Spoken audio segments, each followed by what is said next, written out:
분노에 대한 이야기를 좀 해볼까요? 분노가 어떤 거고, 분노를 어떻게 다스릴 수 있고, 상대의 분노는 우리가 어떻게 대응해야 할지. 오늘은 분노에 대한 이야기, 그리고 분노에 대한 좀 이론적인 이야기를 해서 그것을 좀 더 가깝게 이해하고 그것을 다룰 수 있게 되는 그런 이야기를 좀 해드릴게요. 안녕하십니까? 심리대화 LBC 소장 임철웅입니다. 이제 분노를 오늘 얘기하려고 하는데, 많은 사람들이 분노를 좀 오해하세요. 그냥 단순히 내가 이 끌어오르는 이 감정으로만 생각을 하거든요. 근데 실은 이 분노는 기쁨과 좀 연관시켜서 생각을 해봐야 됩니다. 우리가 왜 기쁜가요? 목적이 달성됐기 때문에 기쁜 거예요. 근데 그 목적은 약간 무의식적인 목적일 수도 있고, 일상적으로 우리가 좀 교육을 받으면서 그냥 자연스럽게 생겨난 그런 목적일 수도 있겠죠. 아니면 정말로 어떠한 그 장기적인 목표를 세우고 진행해 왔던 것일 수도 있을 거고요. 그래서 돈에 대한 개념이 없고 돈에 대해서 사회적인 학습이 안 되겠다면 길에서 돈을 주어도 기쁘지 않을 거예요. 그럼 분노는 뭐냐? 그 목적 달성의 과정을 방해받았을 때 생기는 게 분노예요. 그런데 내가 아무런 목적이 없는 몫이 살고 있는데 분노가 자꾸 많이 생긴다. 그것은 좀 타당하지 않을 수도 있다. 라는 얘기를 좀 먼저 좀 시작을 해볼게요. 제가 이제 분노를 얘기할 때 이제 많이 예시를 드는 게, 꼭 공부하려고만 하면 뭔가를 시키는 부모님에 대한 예시를 들어요. 꼭 공부하려고 했는데 꼭 쓰레기 버리러 가라고 하고. 근데 실은 공부하려고 한 거 아니거든요. 근데 왜 공부하려고 했다고 생각을 하게 될까요? 내가 그냥 귀찮아서인데, 물론 여러분들이 그렇다는 거 아니에요. 제가 그런 거예요. 내가 그냥 귀찮아서인데, 내가 그냥 귀찮아서 가기 싫다. 그게 분노까지 가기에는 나의 무의식도 이것까진 좀, 이건 좀 아닌데 라고 생각이 드는 거예요. 그러면서 목적을 만들어내죠. 귀찮아서 싫어요. 이게 아니라 내가 원래 무언가를 하려고 했다는 목적을 만들어내고 그 목적을 방해한 것이 부모님이다. 그러므로 나의 분노는 타당하다. 이렇게 생각하게 되는 거거든요. 이제 이게 머릿속에서 순간적으로 일어나는 거죠. 근데 이제 우리가 분노에 대한 개념을 알고 있으면 내가 분노가 일었을 때 이 분노가 타당한가를 분석할 수 있는 거예요. 근데 물론 이렇게까지 그럼 분노를 하나하나 분석하면 살아야 됩니까? 근데 이게 참 귀찮은 일이긴 하죠. 근데 그런 연구가 있어요. 그러니까 우리가 분노를 하고 분노라는 감정이 딱 떠오를 때까지 0.5초의 지연 시간이 있어요. 근데 분노에 중독된 뇌는 그게 확 줄어들죠. 한 0.1초로. 자극 그냥 바로 반사 쫙 나가는 거예요.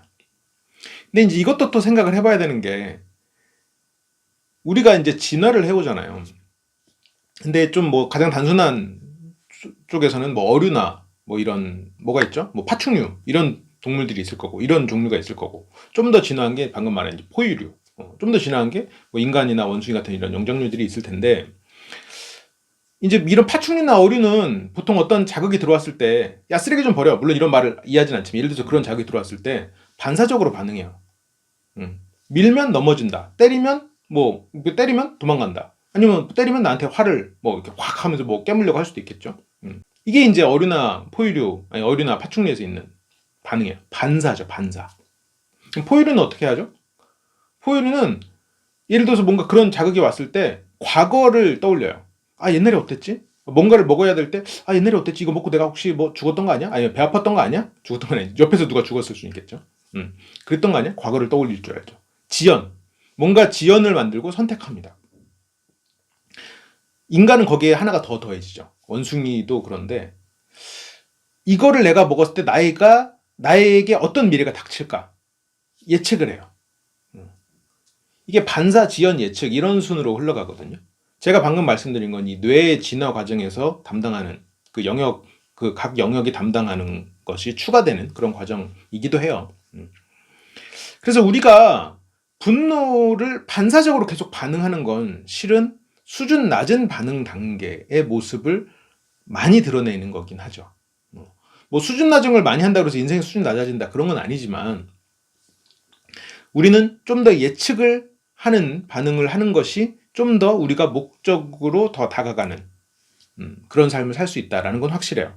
왜냐하면 이 반사, 지연, 예측 이 3단계로 흘러가는 이 과정에서는 반사는 아무런 목적이 없어도 반사가 일어납니다. 지연은 뭔가 내가 과거의 경험을 토대로 생존이라는 목적이 있어요. 그래서 선택을 하는 거죠. 예측은 그것보다 좀 더 복잡한 것들, 좀 더 복합적인 것들을 토대로 선택을 하게 되는 거죠. 지금 내가 당장 손해인 것 같아도 이것을 함으로써 나에게 이득이 된다는 것을 판단할 수 있는 거죠. 처음에 반사보다 예측이 좀 더 오래 아무래도 시간이 걸리겠죠. 그래서 더 많은 시간을 쓴다라는 발전도 있지만 또 다른 거는 점점점 목적성이 생긴다라는 측면도 있는 거예요.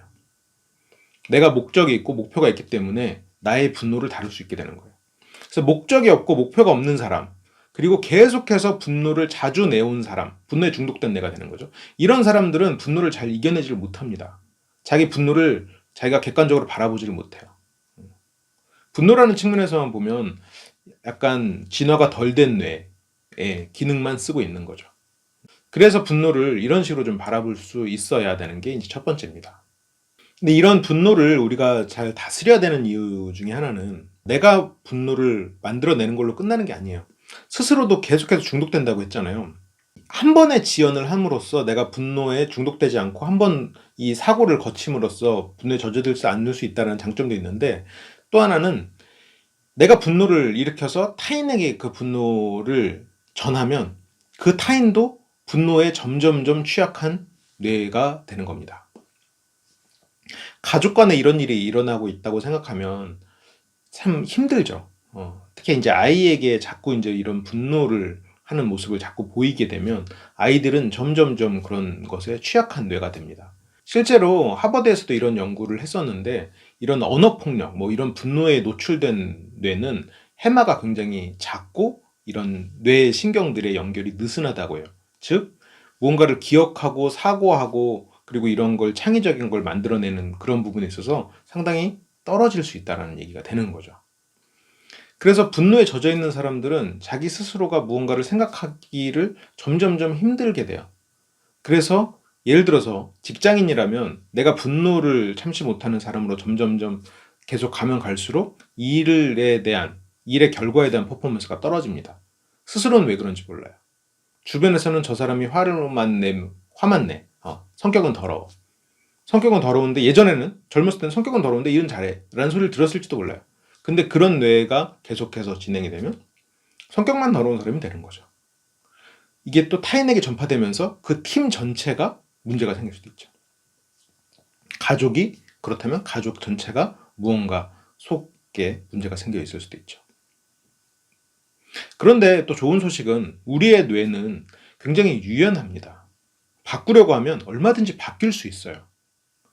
그래서 만약 가족이 그렇다. 근데 내가 그 가족에, 여러분들이 느끼기에 만약 내가 피해자다라고 하면 당장 거기에서 뭐 나와라, 아니면 나에게 분노를 주었으니 나도 이 분노로 되받아치겠다, 이렇게 생각하시면 안 되고, 일단 좀 차분하게 좀 계산기를 두드려야 된다고 표현을 할까요? 내가 어떻게 하면 독립할 수 있을까를 생각해 보세요. 목표를 세우는 거죠. 그래서 그 목표에 맞게 하나하나 이뤄가세요. 목표를 이뤄나가는 과정에서 여러분들은 계속해서 무언가 피해를 입고 있을지도 모릅니다. 근데 그런 것들은 목표를 이뤄나가는 과정에서 얼마든지 유연하게 긍정적인 방향으로 돌아올 거예요. 점점 나아짐으로써 훨씬 더 나아질 겁니다. 그래서 일단 만약 가족 간에 그렇다면 일단 독립을 해서 내 스스로가 자주적인 삶을 살고 나서 다시 가족을 마주하는 것이 좋아요. 안 그러면 계속 끌려가거든요. 그게 너무 당연하게 생각되고, 그래서 타인과 만나보고 다른 사람과 인간관계를 만들어가면서 일상적인 다른 사람들의 사고는 어떤지 이해하려고 좀 애를 써야 되죠. 스스로가 좀 분노에 젖어 있기 때문에 다른 사람과 인간관계가 좀 힘들지도 몰라요. 그럴 때는 좀 너무 섣불리 많은 인간관계를 만들려고 하는 것보다는 그냥 좀 가볍게 조금씩 사람을 이해한다라는 관점으로 다른 사람이 나의 분노를 일으켰어도 이거는 내가 약간 이런 부분에서 서툰 걸지도 몰라 라고 일단 생각하시는 것이 지금은 좋을 수 있겠죠. 그런 식으로 그 분노에 젖어든 뇌를 점점점 바꿔 나가는 겁니다. 가장 중요한 건 목표를 만드는 거예요. 내가 혼자서 일어선다. 내가 혼자서, 만약 가족이라면, 그리고 뭔가 분노에 대해서 젖어 있다라고 하면 내가 이 분노가 과연 타당한가를 생각할 때는 내가 이 분노는 나의 무슨 목적을 방해했지? 내가 길에서 돈을 주려고 했는데 누가 탁 채가요. 내가 저 돈을 순간적으로 목적이 생겼잖아요. 주스려고 하는 그 돈으로 해서 그만큼 내가 부유해질 뻔한 그 목표를 저 사람이 채갔으니 그럼 분노가 생길 수도 있겠죠. 그것 가지고 뭐 그 분노를 해라고 생각할 수도 있겠지만 어쨌든 그 분노 그 자체는 아무리 작을지언정 타당하다는 거예요. 이유를 잘 찾았다라는 거죠. 이게 그런 타당한 분노를 찾아야 된다는 거예요. 타당한 이유. 그게 타당하지 않다면 아 그래 이거는 타당하지 않구나 라고 생각하는 것만으로 분노가 좀 약간 줄어들 수 있습니다. 자, 그럼 좋아요. 오늘은 좀 분노에 대한 이야기를 좀 드려봤고 이런 식으로 좀 감정에 대한 이야기를 차근차근 하나씩 좀 드려볼게요. 네, 좀 오늘도 좀 도움이 되셨길 바라고 저는 또 다음 시간에 더 좋은 컨텐츠로 돌아오겠습니다. 시청해주셔서 감사합니다.